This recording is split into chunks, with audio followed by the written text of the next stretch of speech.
Welcome to viewers and subscriber. আজিৰ ভিডিঅ'টো হৈছে যিসকলে আধাৰ কাৰ্ড এতিয়ালৈকে বনোৱা নাই সেইসকলৰ কাৰণে।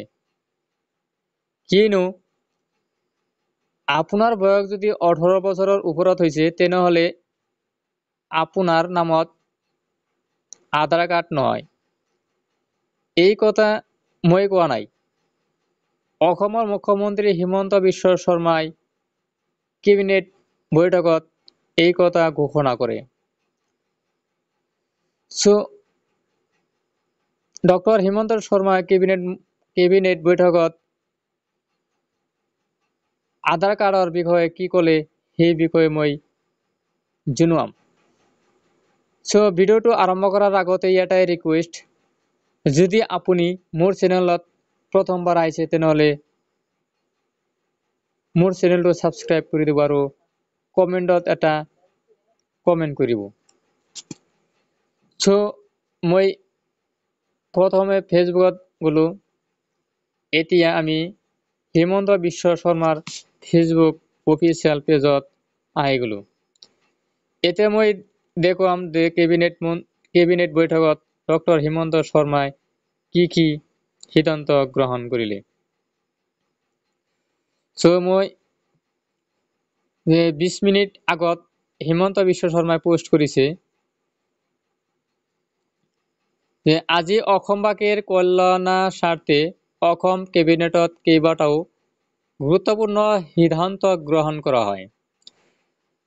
1 নম্বৰত কি কোৱা হৈছে যে অৰিয়ামঘাটৰ সফল উচ্ছেদ অভিযানৰ বাবে প্ৰতিগৰাকী অংশীদাৰলৈ কৃতজ্ঞতা প্ৰকাশ কৰিছে। 2 নম্বৰত কোৱা হৈছে অনুপ্ৰৱেশকাৰীৰ আধাৰ কাৰ্ড প্ৰাপ্তিক ৰোধ কৰিবলৈ আবেদনৰ সংশোধিত SOP ৰূপায়ণত অনুমোদন কৰা হৈছে। 3 নম্বৰত কোৱা হৈছে প্ৰধানমন্ত্ৰী আৱাস যোজনা গ্ৰামীণত নতুন হিতাধিকাৰীৰ সংযোজন কৰা হৈছে। 4 নম্বৰত কোৱা হৈছে যে মহাৰাজা পিথেলৈ সন্মানৰ অৰ্থে মহাৰাজা কৃত উৰণ হেতু নামকৰণ কৰা হৈছে।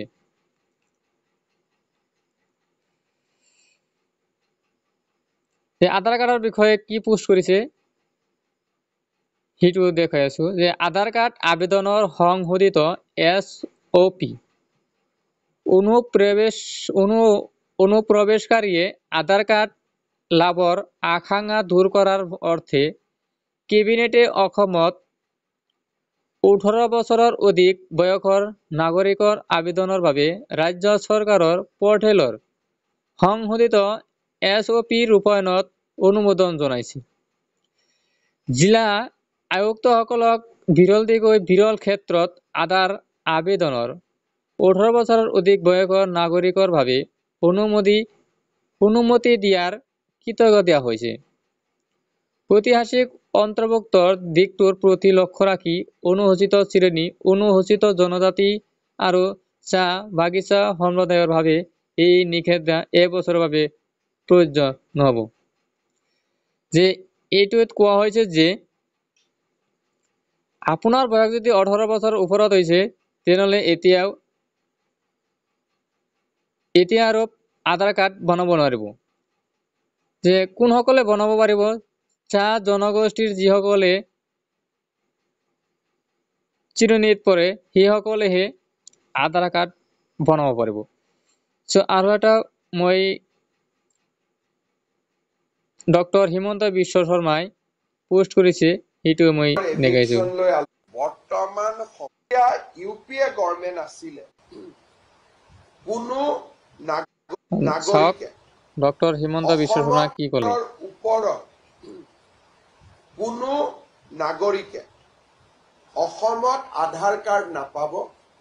যিসকলে ইতিমধ্যে আধাৰ কাৰ্ড লোৱা নাই ছেপ্টেম্বৰ মাহত তেওঁলোকে আবেদন কৰক।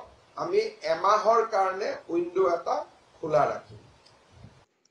আপোনালোকে চালে যে ডক্টৰ হিমন্ত বিশ্ব শৰ্মাই কি কৈছে যে চাহ জনগোষ্ঠীৰ লোকৰ বাহিৰে যিসকলে আধাৰ কাৰ্ড এতিয়ালৈকে বনোৱা নাই অতি শীঘ্ৰে বনাওক।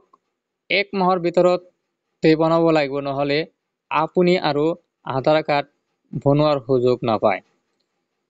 ভিডিঅ'টো যদি ভাল লাগিছে শ্বেয়াৰ কৰিবলৈ নাপাহৰিব।